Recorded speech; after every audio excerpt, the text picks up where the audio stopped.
Okay, satin stitch.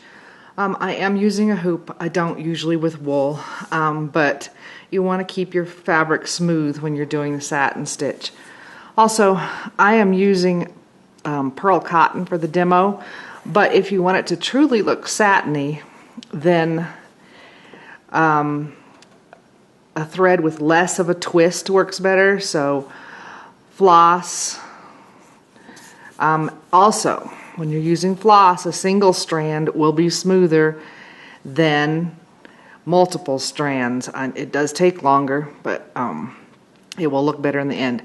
So I'm going to come up on one side of my shape. I'm going back down on the other, and I'm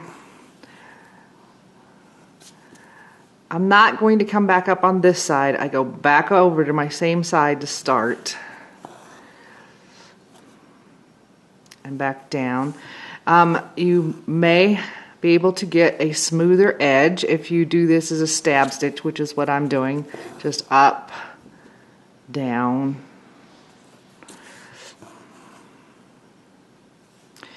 You do not want to fill shapes that are too big with a satin stitch. Several books that I've looked at have suggested that about 3/4 of an inch is your max.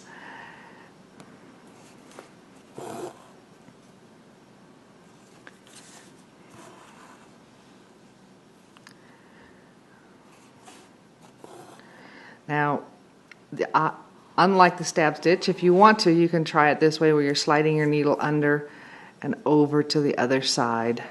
But you probably will end up with a more ragged edge if you do that. And this is not coming out as a circle. But I probably would not satin stitch this big of a circle. Leaves, petals look good with a satin stitch.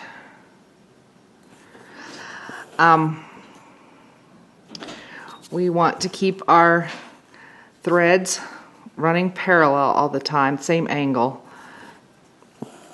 preferably. That's not necessarily true if you're going around a strange shape, but you just want to keep stacking them one right on top of the other to get that satin effect. And so it's just long straight stitches right next to each other until you fill in your shape. So I'm not going to keep going. You get the idea. If you're having issues keeping your edges smooth, and that one really doesn't look too bad, this is something you can do to help make them look smoother. You can outline your shape with some sort of outline stitch to start. I've just used a back stitch here. You can use a stem stitch. You could use a split stitch, whatever you want. I used contrasting thread just so you can see it. I wouldn't recommend that if you're doing a project. I would want it to match so that it's not showing through if I don't get it quite close enough.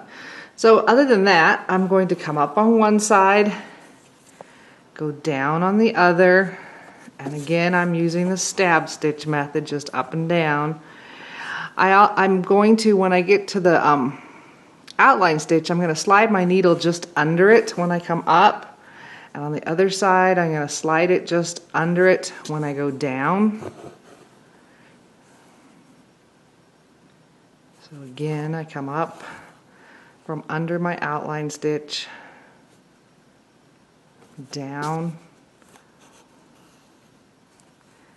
and back up. And when I'm doing the satin stitch, the back is actually going to have a satin stitch too, because I'm crossing over both on the front and the back. So up from under, slide the needle back in on this side under. And I'm just going to keep doing that. I'm keeping my stitches parallel to each other. Back down again. So just continue until your shape is filled. I want to show you one more thing with satin stitch. You can do a padded satin stitch. In this case, again, I have outlined my shape with a back stitch, and then I just filled it in loosely with long straight stitches. You can fill it in with running stitches, you can fill it in with satin stitches, you can fill it in with chain stitches, and you can build it up with more than one layer on your padding. But When you're doing your padding, you want it to go the opposite direction from which way your satin stitch is going to go. So my satin stitch is going to go across. And because I have my outline stitch, and again I'm using contrasting thread just for camera purposes, you wouldn't want to do this on a project just in case you have some shadow through. And we're going to work our satin stitch exactly the same way. I'm just coming up from under my outline stitch and going back down on the other side. And I'm going to cover all that padding. Your outline stitch and your padding stitches can help to stabilize before you do your satin stitch. So it's exactly the same process. We're just covering up another layer. So up on one side, down on the other, until it's completely covered. Alright, there's my 3 finished. This was the one that didn't have any outline. This was the one that had an outline. This was the one that was padded. If I tip it up, you might be able to see that this one is raised a little bit higher. I will be the first to admit satin stitch is not my favorite stitch. It has its place though. It does take some practice to get good at it. I also get bored with it quickly. I just wanted to show you that was with pearl cotton. This is with embroidery floss, and again I used a contrasting thread because this was going to be a demo. So it's peeking through a little bit. I mean, it was a huge contrast, but this is a little smoother. On this one I just did running stitches next to each other for the padding, and I don't think it comes up quite as high.